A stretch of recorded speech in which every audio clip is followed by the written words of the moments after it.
কখনো কি মনে হয়েছে আমি এত চেষ্টা করছি তবুও আমার জীবনটা কেন বদলাচ্ছে না? কখনো কি মনে হয়েছে অন্যরা সবাই এগিয়ে যাচ্ছে আর আমি যেন একই জায়গায় দাঁড়িয়ে আছি? কখনো আমরা জীবনের কাছে উত্তর চাই। কিন্তু জীবন আমাদের উত্তর দেয় না। জীবন শুধু একটা পরিস্থিতি দেয় আর বলে, "এবার তুমি ঠিক করো, তুমি ভেঙে পড়বে নাকি নিজেকে নতুন করে তৈরি করবে?" হয়তো আজকের এই ভিডিওটা আপনার জন্যই। কারণ হয়তো আপনি ক্লান্ত, হয়তো অনেক কিছু হারিয়েছেন, হয়তো কাউকে কিছু বলতে পারছেন না। কিন্তু শেষ পর্যন্ত একটা কথা মনে রাখবেন, আপনার গল্প এখনো শেষ হয়নি। আসসালামু আলাইকুম। স্বাগতম আপনাকে আমাদের এই ছোট্ট পরিবারে। এই চ্যানেলে আমরা কথা বলি জীবন নিয়ে, বাস্তবতা নিয়ে, মানুষের অনুভূতি নিয়ে, আর সেই কথাগুলো নিয়ে যেগুলো আমরা অনুভব করি কিন্তু কাউকে বলতে পারি না। তাই ভিডিওটি শেষ পর্যন্ত দেখুন। হয়তো এই ৮ মিনিটের কোনো একটা কথা আপনার জীবনের একটা কঠিন সময়ে একটু সহজ করে দিবে। আমরা সবাই ছোটবেলায় ভাবতাম বড় হয়ে জীবনটা খুব সুন্দর হবে। একটা ভালো চাকরি থাকবে, অনেক টাকা থাকবে, অনেক বন্ধু থাকবে, সবাই আমাদের ভালোবাসবে।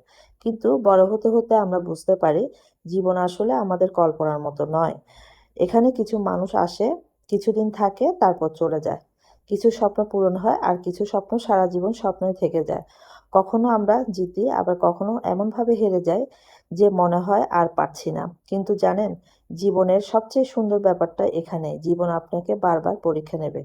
কিন্তু প্রতিবার আপনাকে ভেঙে দেওয়ার জন্য নয়, আরো শক্ত করে গড়ে তোলার জন্য। প্রথম সত্য, সবাই আপনার সাথে থাকবে না। জীবনের একটা সময় পর্যন্ত আমরা ভাবি যাদের আমরা ভালোবাসি তারাও আমাদের সবসময় ভালোবাসবে। যাদের জন্য আমরা সবকিছু করতে পারি তারাও আমাদের জন্য একই কাজ করবে। কিন্তু বাস্তব জীবন একটু অন্যরকম।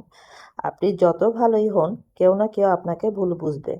আপনি যত ভালোবাসবেন, কেউ হয়তো তার অর্ধেকও আপনাকে ভালোবাসবে না। আপনি কারো জন্য রাত জাগবেন, কিন্তু প্রয়োজনের সময় হয়তো সে মানুষটাকেই পাশে পাবেন না। কষ্ট লাগবে, খুব কষ্ট লাগবে। কিন্তু একটা সময় আপনাকে বুঝতে হবে সবাইকে ধরে রাখার দায়িত্ব আপনার নয়।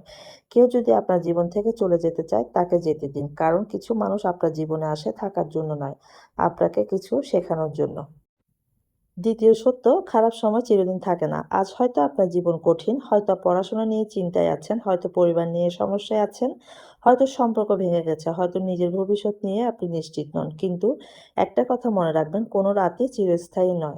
আজ যত অন্ধকারই হোক, কাল সকাল হবেই। আপনার জীবনেও একটা সকাল আসবে। হয়তো আজ আপনি যে জায়গায় দাঁড়িয়ে আছেন, সেখান থেকে ভবিষ্যৎটা দেখা যাচ্ছে না, কিন্তু তার মানে এই নয় যে ভবিষ্যতে শুধু একটু সময় লাগবে। তাই আজ যদি আপনি ব্যর্থ হন, নিজেকে ব্যর্থ মানুষ ভাববেন না। বলবেন, "আমি আজ ব্যর্থ হয়েছি, কিন্তু আমার গল্প এখানেই শেষ নয়।"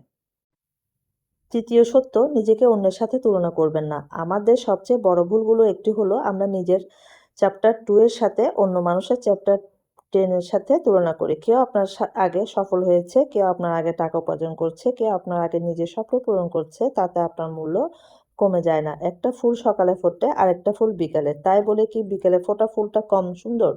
না, আপনার সময়ও আসবে, শুধু আপনার পথটা আলাদা। তাই অন্যের জীবনের দিকে তাকিয়ে নিজের জীবনকে ছোট করবেন না। আপনার গতকাল থেকে আজ যদি আপনি একটুও ভালো হন, তাহলেই আপনি এগিয়ে যাচ্ছেন। শেষ কথা হলো, তাই আজ একটা কাজ করুন, নিজের জীবনের দিকে একটু ভালো করে তাকান। আপনি কতটা পথ পার হয়ে এসেছেন সেটা দেখুন। যে সমস্যাগুলো একসময় আপনাকে কাঁদিয়েছিল, আজ সেগুলোর অনেকগুলোই হয়তো আপনার কাছে ছোট মনে হয়। তার মানে আপনি দুর্বল ছিলেন না। তার মানে আপনি লড়াই করে বড় হয়েছেন। তাই আজ যদি আপনার জীবন কঠিন হয়, নিজেকে একটা কথা বলুন, এই সময়টাও চলে যাবে। যদি কেউ আপনাকে ছেড়ে যায়, বলুন, "আমি একা নই, আমি নিজের পাশে আছি।" ধন্যবাদ।